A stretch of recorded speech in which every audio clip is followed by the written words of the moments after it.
Во болниците низ Македонија вкупно се хоспитализирани 353 пациенти, болни или суспектни на COVID-19, а од нив 6 се на респиратор.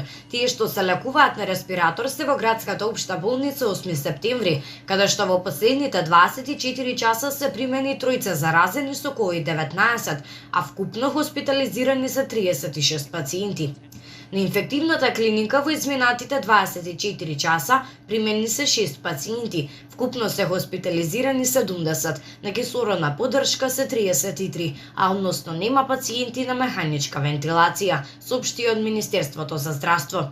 Во болницата во Козле хоспитализирани се 4 деца и 3 мајки позитивни на COVID-19, како и 7 деца и 7 мајки суспектни на вирусот. Во болницата во Битола се хоспитализирани 17, а во болницата во Штип 36 пациенти. На инфективните одделенија во Тетово, Охрид, Велеа Скуманово, како и во Прилеп, Гостивар, Струмица и Струга се хоспитализирани 173 позитивни и сомнителни на COVID-19.